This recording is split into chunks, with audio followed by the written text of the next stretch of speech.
여러분 안녕하십니까? 운명학 감추어진 진실을 말한다. 오늘 두 번째 시간 갖겠습니다. 저희가 지난 시간에요. 한 해에 오는 동지로부터 시작된다. 그 근거에 대한 설명을 들었고요. 그리고 윤달, 이 윤달에 대한 오해도 좀 풀어봤습니다. 윤달에 수의를 맞추거나 묘 이장을 하면 좋다. 또는 윤달에는 결혼하면 안 된다. 이런 말들이 있었는데 이것은 모두 근거 없는 미신이다. 이렇게 결론을 내렸었습니다. 자, 이렇게 진실을 찾아가고 있습니다. 자, 그럼 오늘은 또 어떤 진실을 들어볼까요? 궁금하실 텐데요. 바로 운명학 감추어진 진실을 말한다. 허정 이상엽 선생님이십니다. 안녕하세요. 네, 안녕하세요. 네, 선생님. 지난 첫 시간에도 아주 반응이 놀라웠습니다. 네, 그럼 오늘 이 감사합니다. 두 번째 시간에는 어떤 진실을 좀 알아볼까 싶은데요. 사실 경자년 들어와서요. 두 번째 절기라고들 말하는 우수가 2월 19일. 네, 예. 그렇습니다. 그런데 이게 과연 이 절기가 두 번째 절기가 맞느냐? 여기에 대한 질문을 좀 드리고 싶은데요, 선생님. 맞습니까? 예, 그 우수를 보통 일반인들은 두 번째 절기로 알고 있습니다. 그런데 네. 사실은 우수는 다섯 번째 절기입니다.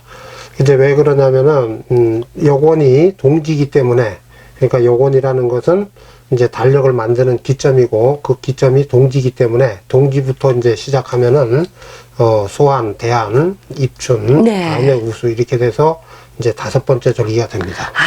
그 근거가 확실하네요. 예, 예. 그렇습니다. 그럼 우수를 두 번째 절기라고 말하고 있는 그 한국천문연구원의 발표, 이게 네. 잘못된 거라는 거죠?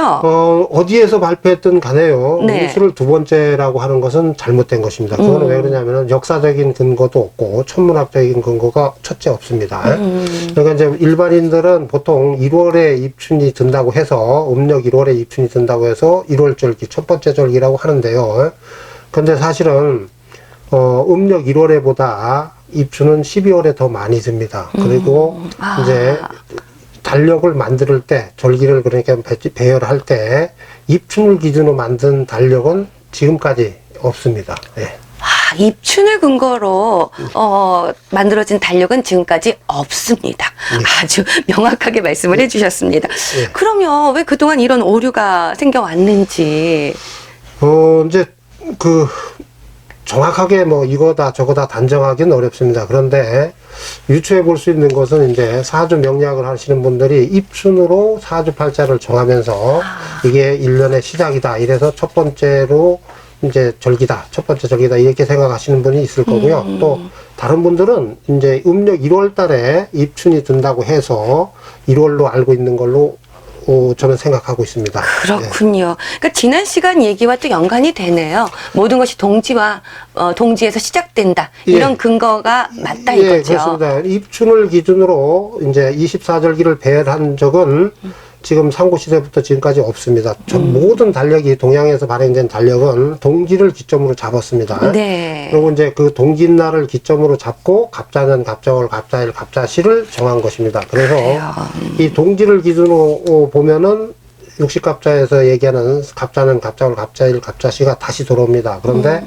이제 입춘을 기준으로 하면은 100만 년이 지나도 다시 돌아오지 않습니다. 그 이유가 동지를 기점으로 달력을 만들어서 그렇습니다. 그렇기 때문에 우수는 동지로부터 다섯 번째 절기가 되기 때문에 우수를 두 번째 절기라고 하는 것은 오류가 된다고 확신할 수 있습니다. 예.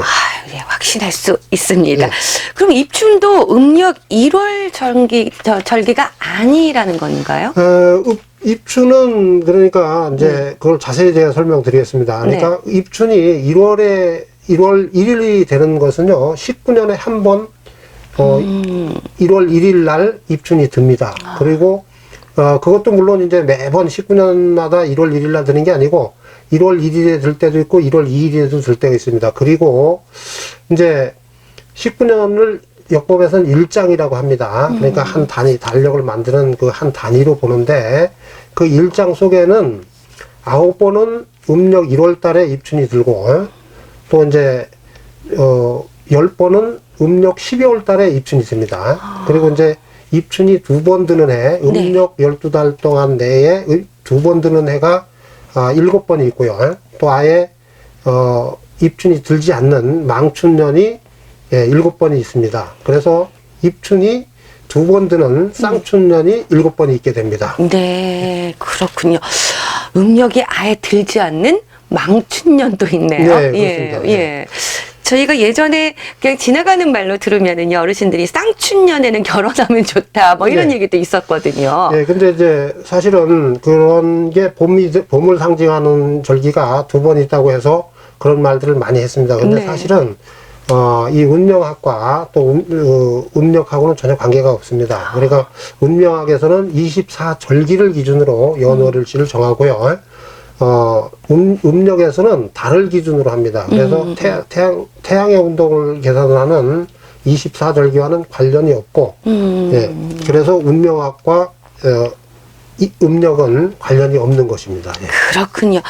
운명학과 음력은 관련이 없습니다, 네, 여러분. 네. 아, 이렇게 하나하나 배워가면서 쏠쏠한 재미가 있어요. 왜 그동안 이런 얘기가 이렇게 전해왔고, 그래서 이렇게 바꿔나가야 한다. 하나하나 배워가는 재미가 있는 것 같습니다.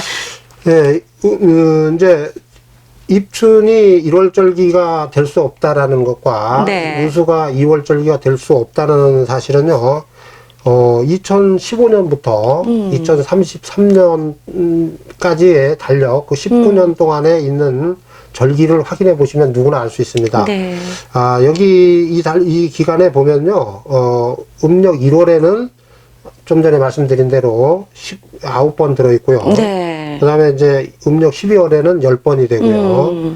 그 다음에 입춘이 2번 들은 해, 쌍춘년은 7번 일곱 있고, 번. 또 망춘년, 그러니까 입춘이 아예 없는 해도 날도 7번이 됩니다. 그러니까 이런 거를 볼 때,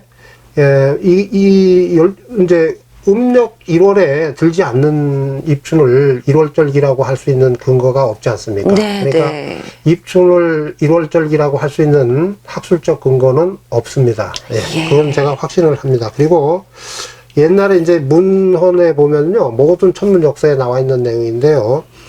옛날에 11월 갑자사학 야반 동지를 여건으로 삼았다, 이런 천문학 서적이 있습니다.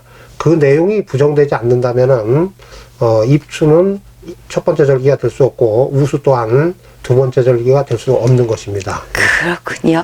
아유, 잘 알겠습니다, 선생님. 그러니까 절기는 첫 번째가 동지, 두 번째가 소환, 예. 세 번째가 대한, 예. 네 번째가 입춘, 예. 그리고 우수는 예. 다섯 번째 예. 절기가 된다. 예, 이 예. 말씀이시죠? 예, 그렇습니다. 오늘 그 사실을 확인해 봤습니다. 또 다음 시간에는 어떤 진실을 밝혀주실지 궁금한데요. 다음을 기약하면서 오늘은 여기서 인사드리겠습니다. 고맙습니다. 예, 감사합니다.